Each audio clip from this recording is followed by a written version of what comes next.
Good morning students, welcome to my classes. आज हम शुरू करने जा रहे हैं 10+2 इकोनॉमिक्स का चैप्टर नंबर 3। अभी तक हमने 2 चैप्टर्स कंप्लीट कर चुके हैं और अब हम शुरू करने जा रहे हैं चैप्टर नंबर 3, जिसका नाम है उपभोक्ता व्यवहार का सिद्धांत, यानी theory of consumer behaviour. Theory of consumer behaviour. Okay, तो स्टार्ट करते हैं इसके टॉपिक फर्स्ट से। फर्स्ट टॉपिक है हमारा यहाँ पर बजट रेखा या बजट लाइन। पहले मैं इसको थोड़ा सा ब्रीफ में आपको समझा देती हूँ। हमारा जो चैप्टर है उसका नाम है उपभोक्ता व्यवहार का सिद्धांत, यानी कि कंज्यूमर बिहेवियर। आज हम कंज्यूमर बिहेवियर को पढ़ेंगे। सबसे पहले हमें एक एक वर्ड को पकड़ना है। उपभोक्ता कौन होता है, यानी कंज्यूमर कौन होता है। मैंने आपको पहले भी बताया है कि हम जब मार्केट में जाते हैं तो एक होता है वस्तु को बेचने वाला और एक होता है वस्तु को खरीदने वाला। ठीक है, तो इकोनॉमिक्स की टर्म्स के अंदर हम बेचने वाले को बोलते हैं उत्पादक और खरीदने वाले को बोलते हैं उपभोक्ता। यानी बेचने वाला होता है उत्पादक, प्रोड्यूसर्स, एंड जो खरीदने वाले होते हैं वो होते हैं उपभोक्ता यानी कंज्यूमर्स। ठीक है, तो आज हम पढ़ने जा रहे हैं इस चैप्टर के अंदर कंज्यूमर का बिहेवियर मार्केट के अंदर कैसा होता है।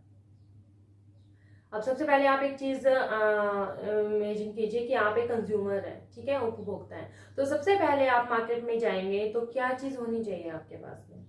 आपका एक बजट होना चाहिए, आपके पास में पैसा होना चाहिए जिससे कि आप सामान को खरीद सको। उसको हम क्या बोलते हैं? हमारा बजट। ठीक है, फॉर एग्जाम्पल हमारे पास मान लीजिए हम सब्जी खरीदने के लिए जा रहे हैं, छोटा सा एग्जाम्पल ले लेते हैं। ठीक है, और हमारे पास में 60 रुपए हैं और हमें सेब और संतरे दोनों चीजें लेनी है। हम सिर्फ मान के चल रहे हैं। ठीक है, अब अगर सेब की कीमत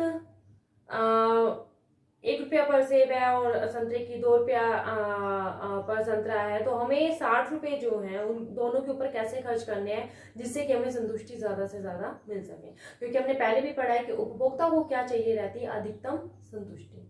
तो सबसे पहली चीज जो उसके पास होनी चाहिए वो होनी चाहिए उसका बजट, यानी उसके पास पैसा कितना है खर्च करने के लिए। सेकेंड चीज जो उसके पास होनी चाहिए वो ये होनी चाहिए कि 2 वस्तुएं वो जो खरीद रहा है, क्योंकि हम इकोनॉमिक्स में मैंने आपको पहले भी बताया था, हम 2 देश, 2 वस्तु, 2 साधन, 2 उपभोक्ता, 2 उत्पादक, 2 को मानकर चलते हैं। ठीक है, तो उपभोक्ता जो है उसके पास जो बजट है उससे वो 2 वस्तुएं खरीदने के लिए मार्केट में जाता है। उन दोनों की कीमतें उसके पास दी हुई है, यानी उसको पता है कि वो कितने कितने रुपए में मिल रही है, उसमें कोई चेंज नहीं होगा। तो अपने पैसे को उन दोनों वस्तुओं पर कैसे खर्च करें, उस पैसे को वो दोनों वस्तुओं पर कैसे खर्च करें कि उपभोक्ता को सबसे ज्यादा संतुष्टि मिल सके। ठीक है, जैसे कि मैंने अभी आपको एग्जांपल बता रही थी कि हम जब मार्केट के अंदर जाते हैं तो हमारे पास में एक पैसा होता है।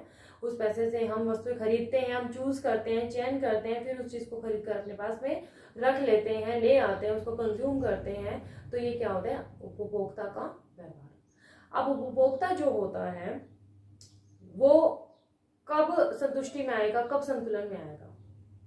वो तब संतुलन में आता है जब कोई काम अगर उसने कर लिया, कोई चीज उसने खरीद ली, तो उसमें उसको कोई भी परिवर्तन करने की इच्छा नहीं होती है, यानी कि वो उसमें कोई भी परिवर्तन करना नहीं चाहता है। इसका मतलब उपभोक्ता क्या आ गया? संतुलन में आ गया। अब उसको अपना दिमाग घुमाने की जरूरत नहीं है। ये सब चीजें हम डायग्रामेटिकली टेबल के थ्रू ये सब चीजें पढ़ेंगे। फर्स्ट हम आते हैं टॉपिक नंबर 1 पर, जो मैं आपको करवा दी थी, बजट रेखा या बजट लाइन। बजट रेखा या बजट लाइन। ठीक है, सबसे पहली चीज जो हमारे पास में होनी चाहिए एज उपभोक्ता, हमारे पास अपना बजट होना चाहिए। बजट को कैसे हम इवेलुएट करेंगे? कह रहे हैं बजट रेखा कैसे बनती है? बजट रेखा, हमारे पास में अगर 2 वस्तुएं हैं, फॉर एग्जाम्पल वस्तु X एंड वस्तु Y, X और Y 2 वस्तुएं हैं, दोनों वस्तुओं की कीमतें हमें दी हुई है, यानी कि इनके प्राइस जो है हमें पता है।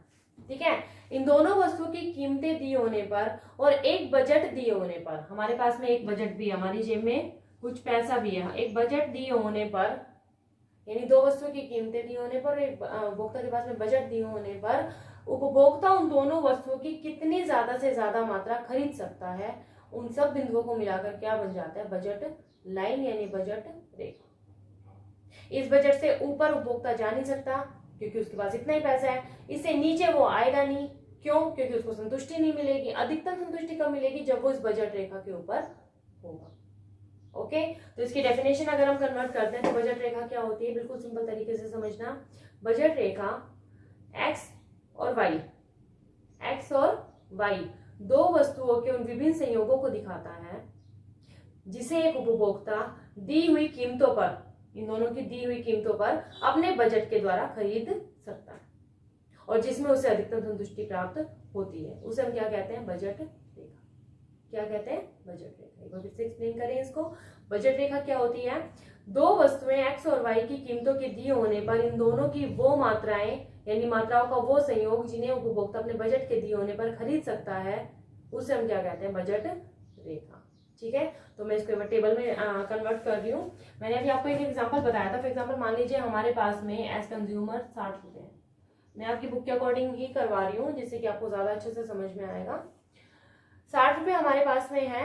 ये बहुत नॉर्मल सी चीज नहीं है कि 1 रुपए का सेब मिल जाए और 2 रुपए का संतरा मिल जाए, लेकिन फिर भी सिर्फ समझाने के लिए मैं बहुत बड़ी राशि एक नहीं ले रही हूँ, राउंड फिगर में ही आपको समझा रही हूँ।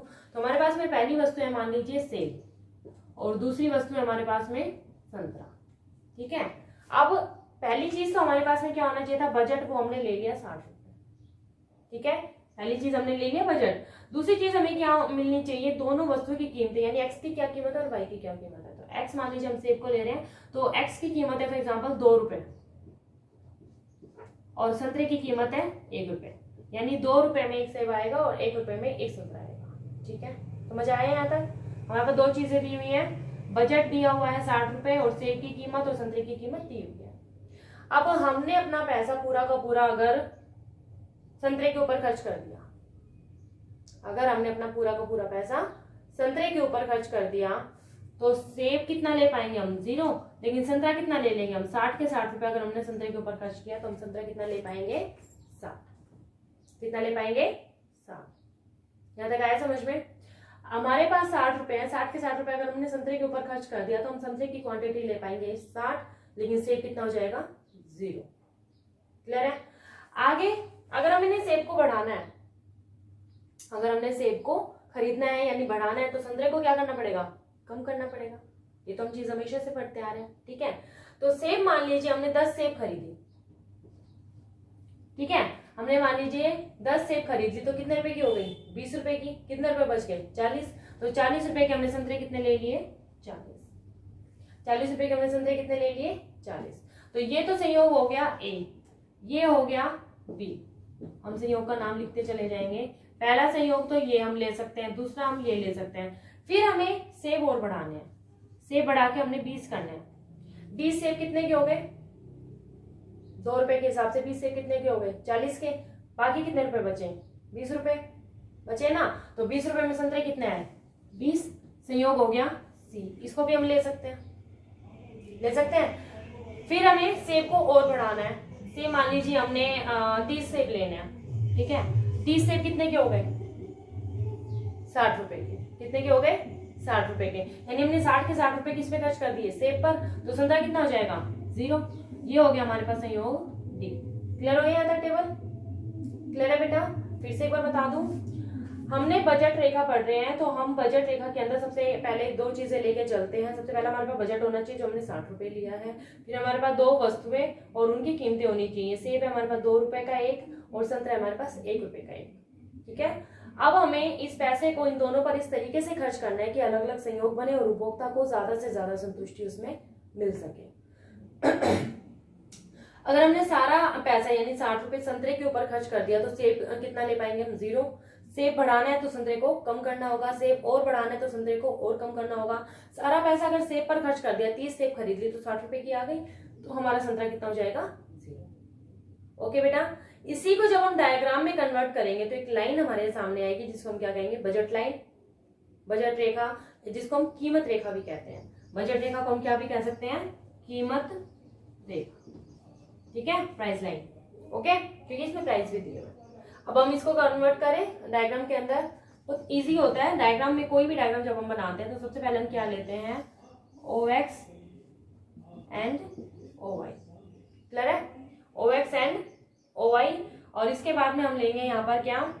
OX पर हम ले रहे हैं एक वस्तु की मात्रा, OY पर लेंगे दूसरी वस्तु की। तो यहाँ पर हम ले रहे हैं सेब। ठीक है, और यहाँ पर ले रहे हैं हम क्या? संतरा। सिंपल है बेटा, कोई भी चीज आप कहीं पर भी ले सकते हो। सेब ले लिया हमने OX पर, क्योंकि X वस्तु मान रहे थे, और संतरा ले लिया हमने OY। क्लियर है? अब कोई भी डायग्राम बनाने से पहले हम क्या देखते हैं, सबसे छोटी मात्रा कितनी है और सबसे बड़ी मात्रा कितनी है। सबसे छोटी है 0, सबसे बड़ी है 30। तो मैं यहाँ पर ले लूंगी आपका 0, 10, 20 और 30। ये 1-1 सेंटीमीटर के गैप पे आप अपनी कॉपी में कर लेंगे, ठीक है। यहाँ पर हमारे पास सबसे छोटा 0 और सबसे बड़ा 7। तो संतरा कितना ले लेंगे, 10, 20, 30, 40, इसको थोड़ा बड़ा कर देंगे, 50 और 60। ये आ गया हमारे पास में ओ वाले ऑप्शन। क्लियर है बेटा, दिख रहा है सबको। अब करेंगे हम पहला संयोग, ए बनाएंगे। सेब कितना है 0 और संतरा 60। सेब ले लेंगे 0 और संतरा ले लेंगे 60। तो ये बन गया हमारे पास में संयोग ए। क्लियर है। सेब हो गया 10 और संतरा हो गया 40। तो सेब हो गया 10 और संतरा हो गया 40। इसको हम मिला देंगे और ये हो गया हमारे पास में संयोग बी। क्लियर है। थर्ड है, सेब है 20 और संतरा भी है 20। इन दोनों को मिलाएंगे, सेब भी 20 ले लेंगे और संतरा भी 20 ले लेंगे। संयोग हो गया सी। और डी संयोग हो गया हमारे पास में, सेब है 30 और संतरा है 0। तो ये हो गया हमारे पास में डी संयोग। क्लियर है। जब हम इन चारों को मिलाएंगे तो एक लाइन हमारे पास में सीधी एकदम आ जाएगी, जिसको हम क्या कहेंगे, हमारी बजट लाइन। इसको हम क्या कहेंगे, हमारी बजट लाइन। इस बजट लाइन से ऊपर हम जा नहीं सकते। मान लीजिए कोई बिंदु ई है, इसको हम प्राप्त नहीं कर सकते। क्यों? क्योंकि हमारे पास इतना पैसा नहीं है, ठीक है। और बिंदु कोई एफ है अंदर की तरफ में, ठीक है। इस बिंदु को हम लेना नहीं चाहेंगे क्योंकि हमारे पास में इतना पैसा है कि हम इस लाइन के ऊपर खरीदारी कर सकते। क्लियर आ गया बेटा। ये होने को बहुत छोटा सा टॉपिक है बजट लाइन, लेकिन ये बेस है हमारे उपभोक्ता बिहेवियर का, तो इसको हमने जरूर पढ़ना है। और बिल्कुल भी मुश्किल नहीं है, बस प्रैक्टिस ही मांगता है। आपको सिर्फ इसकी डेफिनेशन पढ़नी है फर्स्ट, देन टेबल पढ़नी है, टेबल को एक्सप्लेन करना है, फिर हमें डायग्राम पढ़ना है, डायग्राम को एक्सप्लेन करना है। ठीक है बेटा। तो इस टॉपिक को अच्छे से पढ़ना, समझना, और अगर आपको कोई चीज़ नहीं समझ में आई या समझ में भी आए तो कमेंट करके मुझे ज़रूर बताना। Thank you so much for आज की क्लासेस के लिए, और मिलते हैं हम सेकेंड टॉपिक के साथ में। ओके बेटा, थैंक यू सो मच।